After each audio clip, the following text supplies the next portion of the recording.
The scream didn't come from a person. It came from metal.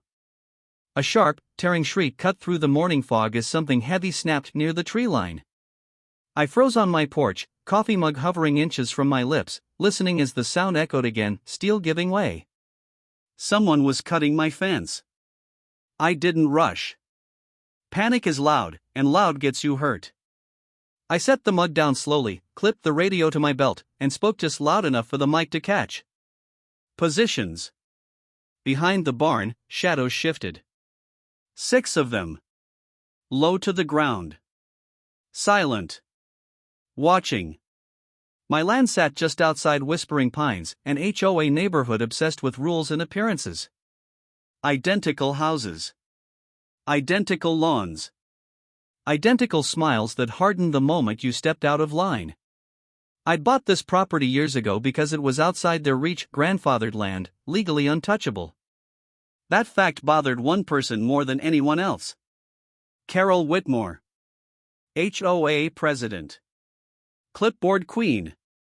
The kind of woman who spoke in exclamation points and treated bylaws like scripture. I'd caught her once measuring my fence with a tape measure, muttering about community standards. I'd warned her then. Calmly. Clearly. She hadn't listened. Engines rumbled closer. Not 1 or 2 dozens. RVs, pickup trucks, camper vans. They rolled in confidently, tires chewing up my meadow like it was public property. At the center of it all stood Carol. Pastel blazer. Sunglasses. That smile, the one people wear when they think they've already won. She clapped her hands loudly. Okay, everyone, set up here. Fire pits stay away from the trees. That's when I stepped out of the fog. Carol. Her head snapped toward me. For half a second, surprise flickered across her face. Then the smile returned, tight and rehearsed. Oh. You're finally here, she said. Isn't this exciting? The community has been dying to connect with nature. You broke my lock, I said. She waved a dismissive hand. This land was approved for shared use. Temporary access. You don't own it. She stepped closer, lowering her voice like we were sharing a secret. You don't use it. That was it. The sentence that told me this wasn't a mistake, it was a test. She thought isolation meant weakness. Thought quiet meant surrender. I turned slightly and lifted 2 fingers. The fog behind me moved. 6 wolf dogs emerged from the trees, stepping forward in perfect formation. Massive. Lean. Yellow eyes steady, unblinking. Not a growl. Not a bark. Just controlled presence. The campground went silent. A child gasped. Someone dropped a cooler. Phones came out, hands shaking. Carol's face drained of color. Oh my God, she whispered. You can't just bring those animals out here. I didn't, I said calmly. You walked into their territory. She swallowed hard but forced herself upright. Everyone stay calm. These animals are trained, right? They are, I said. Which is why no one's hurt. Yet. She laughed nervously. You're trying to intimidate us. No, I replied. I'm giving you a chance to leave. Carol straightened, anger flashing through the fear. This is community land now. You don't get to threaten families with. A low vibration rolled through the wolves' chests. Not aggression. A warning. Carol took an involuntary step back. I leaned closer. Pack up. Get off my property. Now. Her eyes darted to the campers, the cameras, the children. Authority crumbled when witnesses appeared. This isn't over, she hissed. I nodded. No. It isn't. She turned sharply, barking orders to evacuate. Engines started. Tents collapsed hastily. The confident invasion dissolved into chaos within minutes. As the last RV pulled away, Carol lingered by the broken fence, staring at me like this was a setback, not a defeat. She was wrong. As the fog closed in again and the meadow fell quiet, one thing was certain. She'd crossed a line. And people like Carol Whitmore never forgive that. They escalate. Carol Whitmore didn't call the police. That was the first thing that bothered me when I woke up the next morning. People like Carol lived for authority. Badges. Sirens. Official letters taped to doors. If she truly believed she was right, law enforcement would have been her first weapon. Instead, my phone had no missed calls. No threats. Just silence. Silence is never empty. It's loaded. I walked the property at sunrise, boots sinking into torn grass and fresh tire ruts. The meadow looked like a battlefield that had been abandoned mid-invasion. Half-burned firewood. Flattened soil. Plastic zip ties near the fence line. And my lock cut clean, professional. Not panic. Not vandalism. Planning. I crouched near the fence where the bolt cutters had bitten through steel. The cut was angled, precise. Someone who knew what they were doing. Someone who'd done it before. Interesting, I muttered. Behind me, Nix paced slowly, nose low, tracking. The others spread out naturally, forming a loose perimeter without instruction. They were calm but alert. Same as me. By noon, the first visit arrived. County code enforcement. Unmarked truck. Clipboard. Polite smiles that didn't reach their eyes. We received a report about unsafe animal containment, the man said. From who? I asked. Anonymous. Of course. I handed him documentation, licenses, training records, veterinary certifications. He flipped through them, frowning. These animals exceed standard size allowances. There are no allowances, I replied. This isn't HOA land. He hesitated. There may be, pending adjustments. That word again. Pending. After he left, I didn't relax. I dug in. County Records Office. Public terminals. Dusty files no one expected anyone to read anymore. It took 3 hours to find it. A zoning amendment filed quietly under environmental buffer expansion. Whispering Pines HOA had attempted to reclassify surrounding private land as shared community use safety zones. The request had been denied. But someone had stamped it pending review and circulated it internally like approval. I checked the signature. Carol Whitmore's brother-in-law. Zoning commissioner. My jaw tightened. This wasn't about campers. It was about acquisition, pressure campaigns disguised as concern. Make life difficult. Force sales. Expand control. And I wasn't the first. I pulled property histories. Patterns emerged fast. An elderly couple 2 lots south sold after repeated safety violations. A single father west of me fined into foreclosure over unapproved structures. All independent landowners. All outside HOA limits. Carol wasn't enforcing rules. She was erasing resistance. That night, I set quiet traps. I reactivated dormant trail cams. Adjusted angles. Fed misinformation through channels I knew she monitored, casual comments at the hardware store, a fake call about hiring a lawyer. Let her think I was scared. She escalated immediately. Animal control showed up the next day. Then a random fire marshal. Then another anonymous complaint, this time claiming my wolves had attacked livestock. They hadn't. But lies don't need truth when pressure works faster. I watched security footage that evening.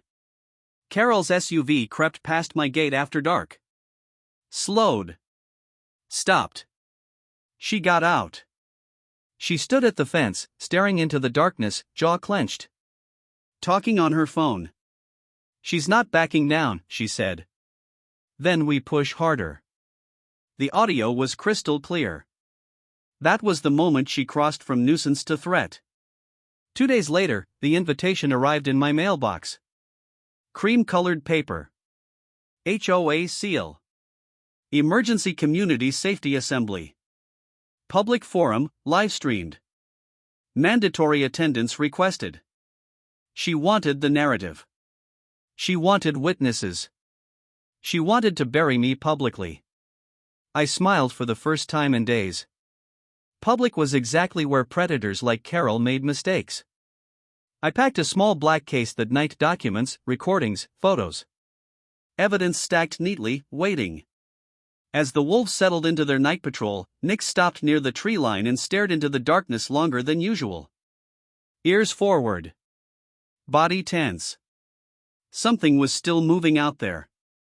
And it wasn't finished. Neither was I. The Whispering Pines clubhouse had never been this loud. Cars lined the streets. News vans blocked driveways. Neighbors who usually avoided eye contact now whispered in clusters, clutching coffee cups like shields. Inside, folding chairs scraped against tile floors, and the low hum of conversation buzzed with something sharper underneath it. Anticipation. Fear. Control slipping.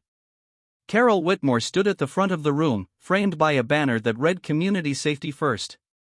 Her pastel blazer was crisp, her posture rigid, her smile stretched just a little too tight. She looked like someone trying not to drown. I stood near the back, the black case at my feet, hands relaxed. The wolves weren't with me by design. Tonight wasn't about intimidation. It was about truth. Carol tapped the microphone. Thank you all for coming on such short notice. This emergency assembly was called due to serious safety concerns involving unauthorized land use and dangerous animals bordering our community. Murmurs rippled through the room. She continued, voice steady but rushed. We have families here. Children. We cannot allow one individual to put everyone at risk. She didn't say my name. She didn't have to. Mr. Hale, she said finally, gesturing toward me. You're welcome to respond. Every head turned. I picked up the case and walked forward slowly. No rush. Rushing looks guilty. Carol's eyes tracked me, calculating. I set the case on the table and opened it. Let's talk about safety, I said. I connected my drive to the projector. The first image appeared: my fence. Clean steel. Time stamped. Then the same fence, cut. Close up. Precise. A murmur spread. Next image, tire tracks. Meadow damage. Then a still from my security camera: Carol's SUV parked at my gate after midnight. Her jaw tightened. These are lies, she snapped. Out of context. I didn't respond. I clicked again. Emails filled the screen. HOA letterhead. Language about pressure compliance. About making ownership uncomfortable. Someone gasped. Then the audio played. Carol's voice, unmistakable. He doesn't belong here. We'll make him sell. Silence hit the room like a dropped plate. Carol lunged for the microphone. That recording is illegal. It's my property, I said calmly. You trespassed. Her voice rose, cracking. This is harassment. He's manipulating you. I clicked again. County documents appeared: zoning amendments stamped pending review. Highlighted signatures. Your brother-in-law approved these, I said. Despite denial. Now the room erupted. Shouting. Accusations. Phones lifted, recording everything. Carol backed away from the podium. You don't understand, this was for the community. For control, I corrected. The doors at the back of the room opened. Animal control officers stepped inside, confused, radios buzzing. Outside the glass walls, visible under floodlights, stood my wolves. Perfectly still. Handlers beside them. Leashes slack. Documentation in hand. Controlled. Professional. The contrast was devastating. Carol spun toward the officers. There. That's the threat. One officer glanced at the wolves. Then at the paperwork. Then back at Carol. These animals are compliant, he said slowly. Why were we called? Carol opened her mouth. Nothing came out. The room had turned on her. This is my community, she screamed suddenly, voice breaking. I built this. Security moved in. As they escorted her toward the exit, she twisted back toward me, eyes wild. You think this ends here? She shouted. You don't know who you're messing with. I met her gaze evenly. I know exactly who you are. The doors closed behind her. The room sat in stunned silence. Then applause started. Slow. Uncertain. Growing. I packed the case quietly. Outside, the wolves turned as one and melted back into the darkness. The live stream numbers spiked. Carol Whitmore's empire had collapsed in public. But as I walked back to my truck, I couldn't shake the feeling that this wasn't victory. It was exposure. And exposure makes enemies desperate. Carol Whitmore resigned 48 hours later. The announcement came buried in a bland HOA email titled Leadership Transition Update, like they could soften the impact by hiding it behind corporate language. No apology. No explanation.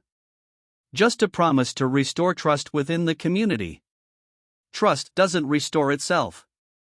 It leaks out slowly, the way blood does.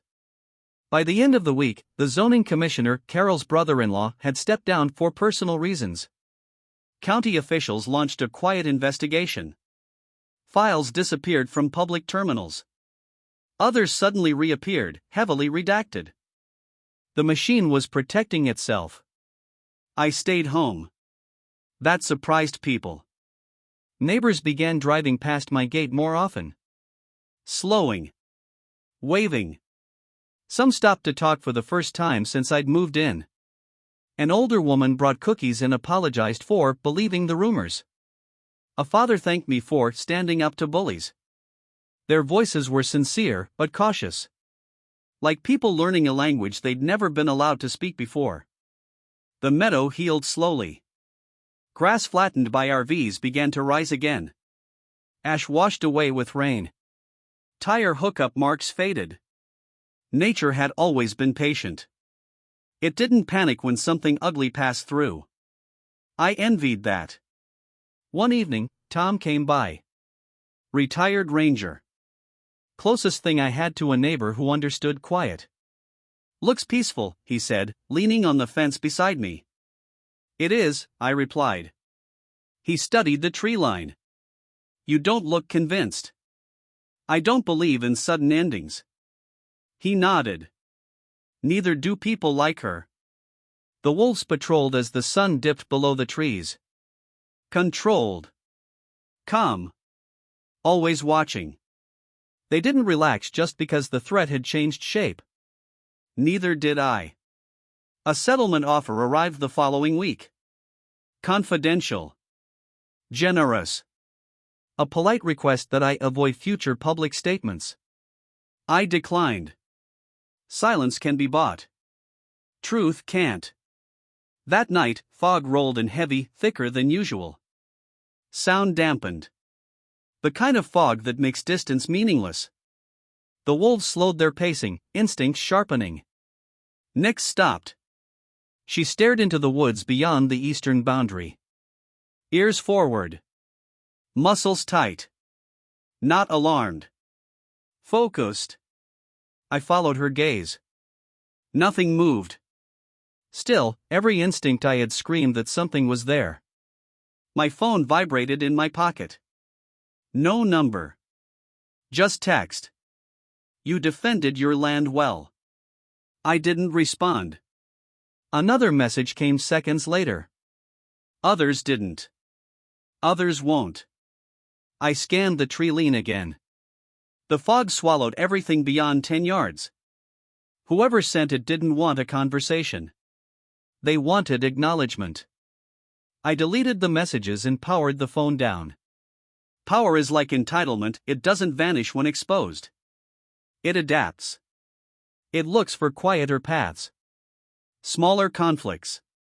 People without wolves. The HOA didn't disband. It rebranded.